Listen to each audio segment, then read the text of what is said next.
Good morning everyone. Let us study today about a new conservatism after 1815. That is the topic today. How the conservatives or the people who were orthodox who wanted to restore traditional methods or practices here. So following the defeat of Napoleon in 1815, Napoleon was defeated in 1815. We know that here this year is very important in the history of Europe, especially in France.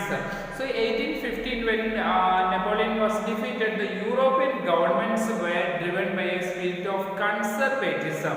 That means what is conservatism? People, those who are political philosophy were given importance to traditions established in the institutions or customs which were practiced from many centuries wanted to be restored. So some changes can be occurred but slowly, gradual changes for the development of the nation, but not at a time. So this conservatism or this policy began to emerge in the European countries. So conservatives or the people who are orthodox, they believed that or established traditional institutions of state and society like the monarchs and the church or the social hierarchies passing from generation to generation. Property and the family should be preserved. These all orthodox or the conservative or traditional methods have to be restored again. We know that earlier churches existed and monarchy was followed in Europe. This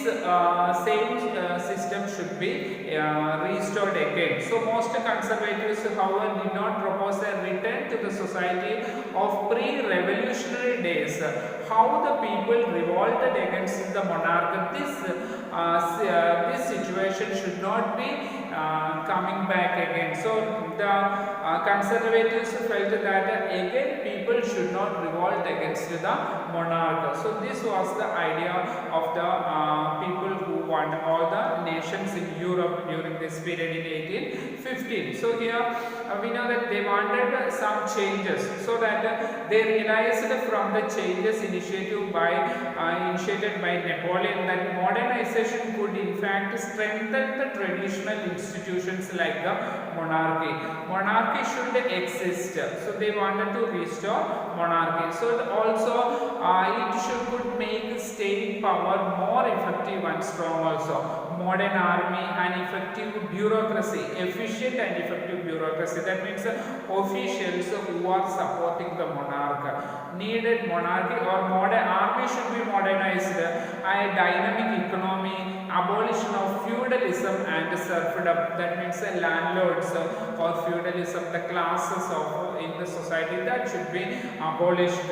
Also strengthen the autocratic monarchies of Europe. Autocratic monarchy should be restored all over Europe. These were the ideology or of the conservatives. So in 1815 we know that the representatives of the European powers, Britain, Russia, Prussia, Austria, all these countries or these nations or powerful nations in Europe, they all the representatives of all these powers joined together and collectively they who defeated Napoleon. They met, so these people, all the representatives from these countries joined together and they conducted a meeting or they met at Vienna to draw up the settlements of Europe. So plan for Europe, how the Europe should be in future in ways. So to discuss about this topic, all these people or representatives from these important countries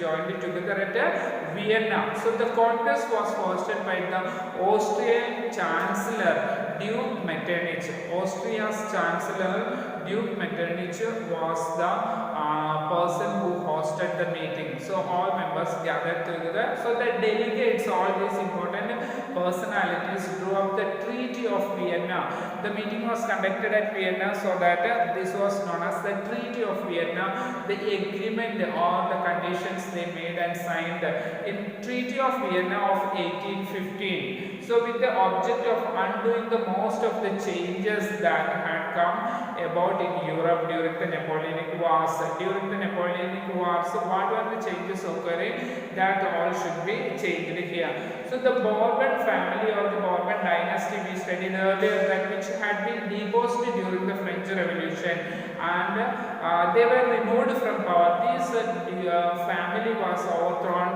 from power, so this was restored to power again. So France lost many of its territories and annexed under the Napoleon. When Napoleon captured many territories of the other regions were also lost lost from France during the Treaty of Vienna of 1815. So all the territories Napoleon which captured other regions were all lost from France also. So a series of states were set up on the boundaries. We know that on the boundaries of France many new states were set up in order to check that further annexation to other territories should not be occurred. That means the same way how the Napoleon annexed the territories from other regions, so that these Vienna Treaty of Vienna decided that set up new territories on the boundary of France, so that we can find what were the boundaries, new kingdoms, new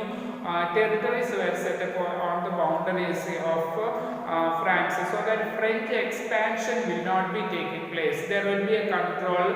So thus the Kingdom of Netherlands, which included Belgium, was set up in the north end of France. Then again Genoa was added to Piedmont in the south. So north and south, two other important the territories were set up so that France will not expand its territories. Prussia was given importance to new territories on the western frontiers of France. Prussia was given the place in the western region of France. Austria was given control of the northern Italy. But the German Confederation, we know that there were 39 states that had not been set up, which was set up by the Napoleon. It was not touched by this Treaty of Vienna. Then German principalities, we know that a confederation of 39 states, the Treaty of Vienna did not touch for them. Okay, so in the east we know that Russia was given part of Poland, while Prussia was given a portion of Saxony. The main intention was to restore the monarchies that had been overthrown by Napoleon. Now, why these all boundaries, all frontiers of France had been given, small territories were set up by the European nations so that France will not expand further. Also, they wanted, the European nations wanted to restore monarchy. Monarchy has to be come back, so that this type of division was done. So also the new conservative order wanted to be introduced in Europe. Now conservative regimes set up in 1815 were autocratic. This was also autocratic government. They did not tolerate criticism and dissent and sought to curb activities that questioned the legitimacy of autocratic government.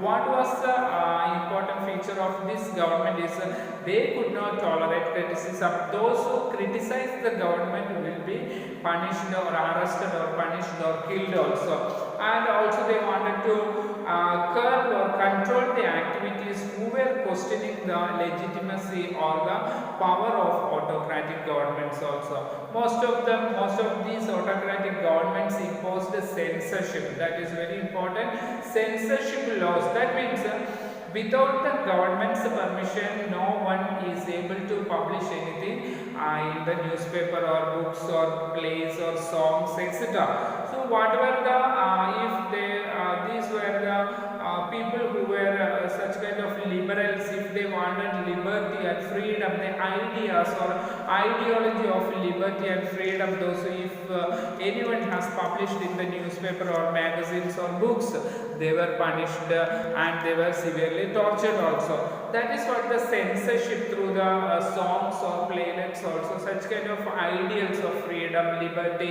If anyone is publishing, they were captured, arrested or tortured even if they were imprisoned also. And some French revolutions ideologies, if anyone is publishing in the newspaper could not be done. So censorship was done on newspapers or media. The memory of the French Revolution, nonetheless, we know that it continued to inspire liberals. One of the major issues taken by the liberal nationalism who criticized the new conservative order was freedom of press. That the freedom of press was limited there. Okay, so conservatives controlled the freedom of press there. During these years, we know that 1815 onwards, fear of repression drove many liberal nationalism underground. So that when all this conservatives controlled the freedom of press, etc., so that there were many secret societies organized by the people who wanted to oppose, who were against these conservatism. They formed underground societies. That means liberal nationalists formed secret organizations or the underground societies. So secret societies sprang up many of the European states. We know that to train revolutionaries and spread their ideals. So this liberal nationalists formed such kind of groups, organizations or parties, and they secretly met many places, and they also trained volunteers trained many of their revolutionaries or volunteers. They wanted to spread the idea of these liberal nationalism. So to be a revolutionary at this time meant that a commitment to oppose monarchical forms of government. That if we want to become a revolutionary, main quality, you have to oppose the revolutionary monarchy. Okay, if you have to oppose the monarchy. And also after Vienna Congress or after the Treaty of Vienna, we know that France was humiliated. All the powers of France were cut down there, and all around France there were many territories set up by the European countries in order to expand in order to stop the expansion of French territories or French regions to other countries. So here that they had to, these revolutionaries also want to fight for liberty and freedom. Most of these revolutionaries saw that the creation of nation states as a necessary part of the struggle for freedom. So liberal nationalists felt that they wanted to establish a nation state. So such kind of one individual like the liberal national was the Italian revolutionary who was known as Joseph Mazzini. He was born in Genoa in 1807 and became a member of the secret society of the Carbonari, and he became the member of the secret society. Such kind of revolutionary society was known as, one of them was known as Carbonari.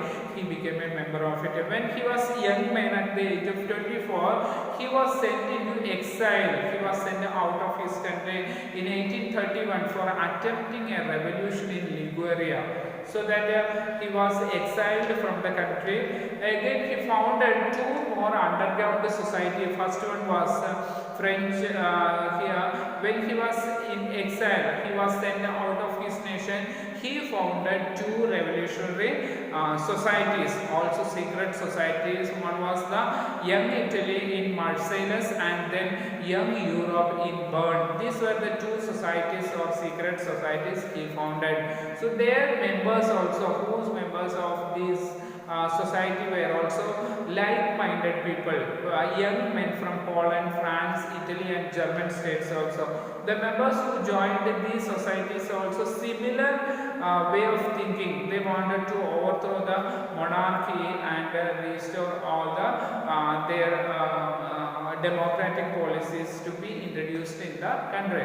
So from Germany, Italy, France and Poland also many young men joined this secret society. So Mazzini believed that the God has intended nations to be natural units of mankind. So Italy could not continue to be a patchwork of small states and kingdoms.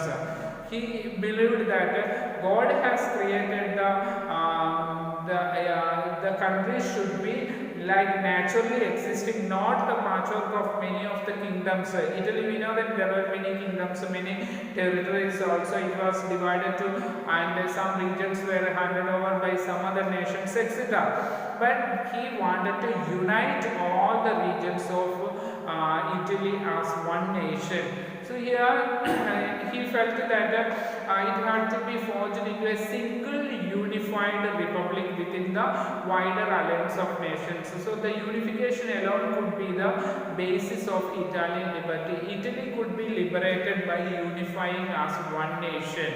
So following his model, secret societies were also set up in Germany, France, Switzerland and Poland also. Mazzini's relentless opposition to monarchy and his vision of democratic republic frightened the conservatives. Conservatives all over Europe were frightened that if the way of Mazzini's ideology of democratic republic, abolition of monarchy and set up a democratic republic, all conservatives were afraid, they were frightened that this way if it continues, this ideology, Mazzini's ideology spread all over Europe, they will be overthrown. So Metternich described him as the most dangerous enemy of the social order. So Metternich said that he is a most dangerous enemy for the existing social order. He wants a revolution or change or renaissance in the European countries. So that that's all for today, and tomorrow we will study about the age of revolutions, 1830 onwards 1848. This period is known as the age of revolution. Will be starting in the next class.